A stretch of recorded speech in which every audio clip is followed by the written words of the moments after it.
स्थाने स्थाने स्थापिता कृष्णात् परमात्मनो।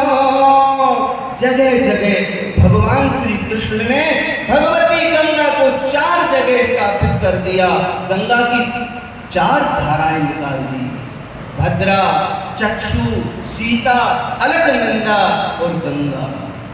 है परमात्मा दयालु, यही परमात्मा का दयालु और यही परमात्मा होने का कृष्णम वंदे जगत गुरु भगवती गंगा का प्राकट्य भी भगवान राधा और कृष्ण के नेत्रों से हुआ है, नेत्रों की जलधारा से हुआ है। गंगा ज्ञान का प्रतीक है, गंगा ज्ञान का प्रतीक है। आप गंगा के कुलीनों में चलो, गंगा के तट पर चलो तो ज्ञान प्राप्त हो जाएगा।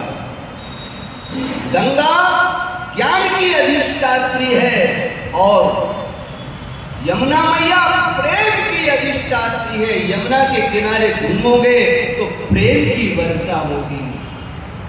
तभी भगवान कृष्ण वहां रास करते थे, तभी भगवान कृष्ण गोप बालों के साथ में लीला विहार करते थे।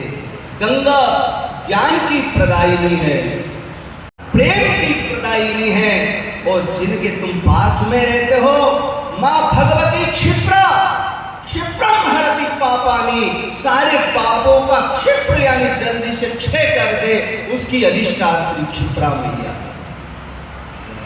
और वैराग्य को प्रदान करने वाली मां नर्मदा, ज्ञान, वैराग्य, भक्ति और पापों को हरने वाली शक्ति, ये सब राधा जोनी है। ये राधा ही है, ये कृष्ण ही है, ये मेरी भगवती लक्ष्मी ही है। ये तो भगवान की लीला है, भगवान का भक्त को समझाने का निमित्त एक बहाना है। ये हमारे रामानुज संप्रदाय की अधिष्ठात्री है। हमारा रामानुज संप्रदाय भगवान लक्ष्मी नारायण का उपासक, ये भगवती लक्ष्मी का, लक्ष्मी इसकी मेन अधिष्ठात्री है।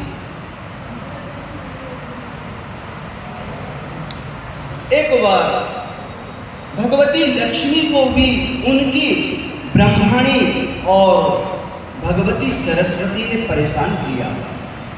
कहा, अरे लक्ष्मी, तुम तो उनकी पत्नी हो।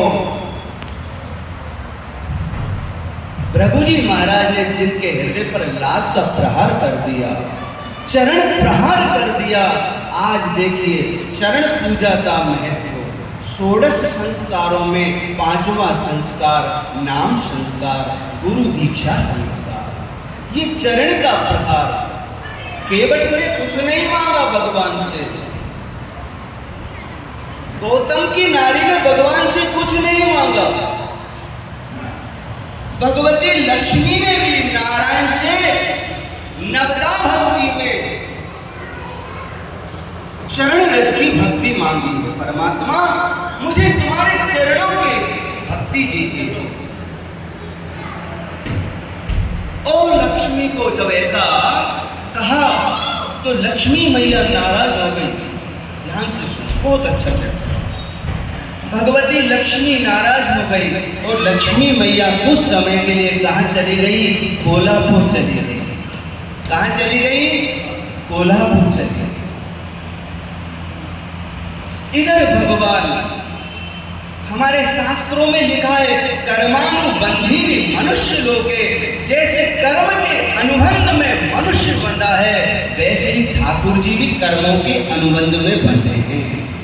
वैसे ही ठाकुर जी को भी कर्मानुबंध पूरा करना रहता है। वेदवती से कह दिया, इस समय मैं रामावतार में हूं, एक पत्नी व्रत मेरा धर्म है, आगे जाकर के मैं तुमको ब्याहूंगा। तो उस पूर्ति के लिए उधर वेदवती से कहा, तुम जाओ तिरुमला पर्वत पर चली जाओ और वहां पद्मावती के रूप में प्रकट होना, एक राजा की पुत्री के रूप में तुम होना, मैं वहां श्रीनिवास रूप में प्रकट होऊंगा। बोलो श्रीनिवास। नहीं बोले क्या बात भोजन में थोड़ी सी देर है। श्रीनिवास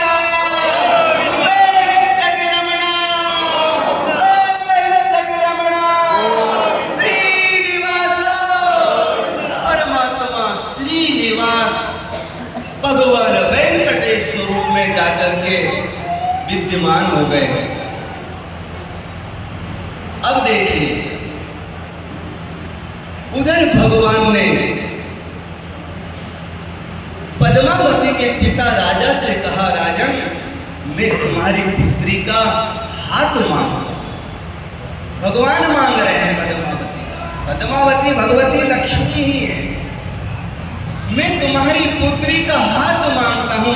तो राजा बोलने लगा, अरे भाई एक हैसियत पर तो विचार करो। हम राजाओं की पुत्री और तुम्हारे पास रखना क्या है? तुम तो केवल पर्वत पर एक ही कार होकर के खड़े हो। भगवान ने कहा, राजन जैसी तुम्हारी व्यवस्था है वैसी मैं बारात लेकर के आऊंगा, ये निश्चित है। वेंकटाद्रि समस्थानम ब्रह्मांडे नास्ति किंचन। परमात्मा ने कहा, कुबेर कुछ मुझे धन उधार दे दीजिए।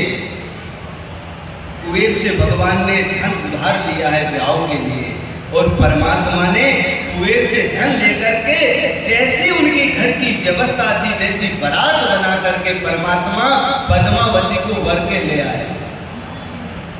और ये ज्ञात हुआ भगवती लक्ष्मी को, वो दौड़ी दौड़ी आई और क्रोध किया है भगवती लक्ष्मी ने।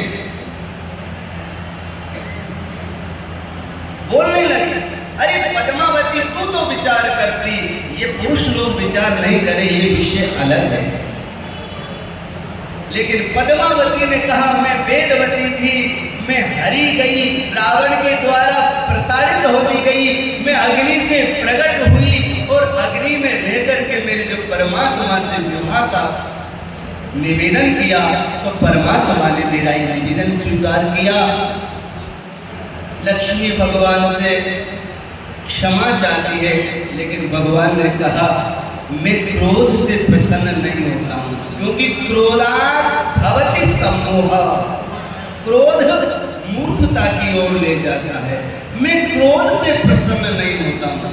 अब जाओ, मेरे यहाँ नहीं रह करके तुम नीचे जाकर के रहो। अभी भी भगवती लक्ष्मी नीचे ही है, तिरुमला पर्वत के नीचे।